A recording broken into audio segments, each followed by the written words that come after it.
혹시 여러분은 과학을 잘 모른다는 이유로 질문을 포기해 본 적이 있나요?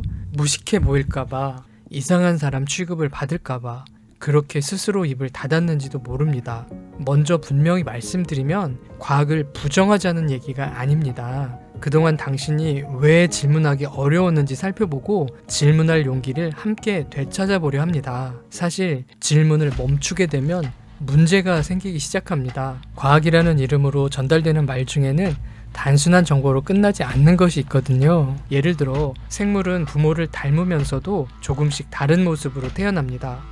과학은 이런 관찰과 자료들을 바탕으로 생명의 역사를 설명하려고 합니다. 그런데 생명의 역사에 대한 설명에서 특히 인간 존재 자체에 대한 결론으로 넘어갈 때는 신중하게 살펴봐야 합니다. 어디까지가 관찰된 사실이고 어디서부터 해석이 더해진 것인지 말입니다. 사실과 해석을 구분하지 못한 채 질문을 포기해버리면 때로는 인간을 어떻게 바라보고 어떻게 살아야 할지까지 인생의 가장 큰 질문에 대한 답을 한 번도 제대로 따져보지 못한 채 그냥 남에게 맡겨버릴 수 있습니다. 물론 전문가의 지식은 중요합니다. 하지만 전문가를 존중하는 것과 질문을 아예 포기해버리는 것은 완전히 다른 말입니다. 예를 들어 의사는 우리보다 질병과 치료에 대해 훨씬 더 잘합니다. 그렇다고 아무런 설명도 듣지 않고 그냥 약부터 삼키는 환자는 없습니다. 왜 이 치료가 필요합니까? 부작용은 없습니까? 우리는 당연히 이렇게 질문합니다. 그건 우리가 의사보다 더 잘 알아서가 아닙니다. 내 몸에 관한 일이고 그 결과를 내가 직접 겪어야 하기 때문이죠. 하물며 내가 누구인지 어떻게 살아야 하는지에 관한 문제라면 더 신중하게 물어봐야 하지 않을까요? 그런데 우리는 과학적으로 이미 밝혀진 사실입니다 라는 말을 들으면 뭐가 어떻게 밝혀졌고 어느 정도까지 확실한지 물어보는 일조차도 마치 과학을 부정하는 행동처럼 느낍니다. 사실 질문은 딴지가 아닙니다. 제대로 이해하기 위한 가장 기본적인 시작입니다. 그런데도 우리는 왜 과학이라는 말 앞에서 이렇게 작아지게 되는 걸까요? 그건 우리의 말문을 막는 세 개의 자물쇠가 있기 때문입니다. 이 자물쇠들은 누가 나쁜 마음을 갖고 만들어낸 것이 아닙니다. 그저 우리 앞에 늘 닫혀 있었던 문 같은 것입니다. 열쇠가 없으면 단단한 벽처럼 느껴지지만 사실은 열쇠로 열 수 있었던 문일 뿐입니다. 그렇다면 이 문은 왜 어쩌다가 이렇게 닫혀버리게 된 걸까요? 먼저 그것부터 살펴보겠습니다. 과학은 원래 질문에서 시작합니다. 먼저 가설을 세우고 관찰하고 실험하고 결과를 따져봅니다. 만약 예상과 다르다면 생각을 고치고 다시 검증합니다. 하지만 우리가 학교에서 배운 과학은 좀 다릅니다. 제한된 시간 안에 많은 내용을 배우고 시험까지 치러야 합니다. 교과서 한 권에는 지금의 결론에 도달하기까지 있었던 그 수많은 논쟁과 검증 과정이 생략되고 간단히 정리된 결론만 남습니다. 시험에서는 정답을 맞히는 일이 중요합니다. 그래서 우리가 배우는 과학은 완성된 정답처럼 남았습니다. 이미 정답을 다 배웠는데 다시 물어보는 일 자체가 이상하게 느껴집니다. 이렇게 첫 번째 자물쇠는 우리에게서 질문할 필요를 빼앗아 버렸습니다.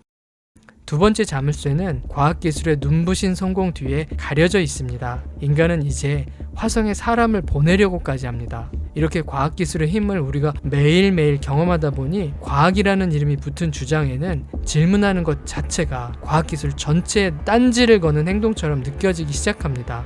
기술이 이렇게 발전했는데 아직도 그런 걸 물어보고 있냐? 질문 하나 있을 뿐인데 스마트폰도 버리고 병원에도 가지 말자는 마치 과학을 부정하는 사람처럼 취급받을 수 있습니다. 괜히 이상한 사람으로 찍힐까봐 우리는 입을 닫게 되지요. 두 번째 자물쇠는 이렇게 우리에게서 질문할 용기를 빼앗아 버렸습니다.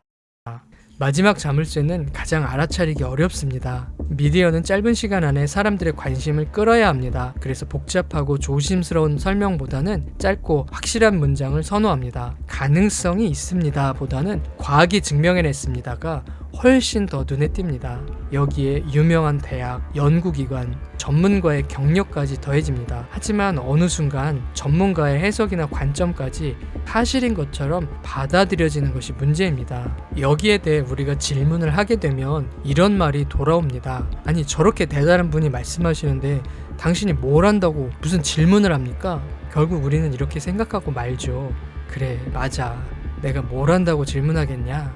세 번째 자물쇠는 이렇게 우리에게서 질문할 자격까지 빼앗았습니다. 이 자물쇠들을 가지고 누군가를 탓하자는 말이 아닙니다. 다만 그게 있다는 걸 이제 우리가 알게 됐으니 열쇠를 찾아서 열면 된다는 것입니다. 사실 그 열쇠는 대단한 게 아니었습니다. 우리가 전문가급 지식을 갖춰야만 질문할 수 있을까요? 아닙니다. 모르니까 물어봐야 하고 내 삶과 직접 관계된 일이기 때문에 설명을 요구할 수 있습니다. 만약 과학이 다 밝혀냈습니다라는 말을 듣는다면 이렇게 세 가지 질문을 해봤으면 좋겠습니다. 왜 그런 결론이 나오나요? 그걸 어떻게 알 수 있었나요? 어느 정도까지 확실한가요?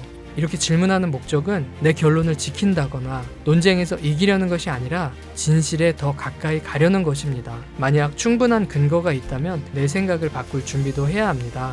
이 채널은 과학과 기독교에 대해 이야기할 것입니다. 앞으로 과학이 실제로 확인한 것은 무엇인지, 그 사실 위에 어떤 해석이 더해졌는지 함께 살펴볼 것이고요. 또 기독교는 인간과 세상에 대해 무엇을 주장하는지, 또 왜 그런 결론에 이르렀는지 함께 따져보겠습니다. 앞서 제가 드린 세 가지 질문을 기독교에도 똑같이 던져주세요. 다만 여러분도 무엇이 사실이고 무엇이 덧붙여진 해석인지 스스로 따져보시고 판단해 주시면 좋겠습니다. 과학을 잘 모른다는 이유로 인생에 대한 질문을 포기하지 말아주세요. 당신에게는 질문할 자격이 충분히 있습니다.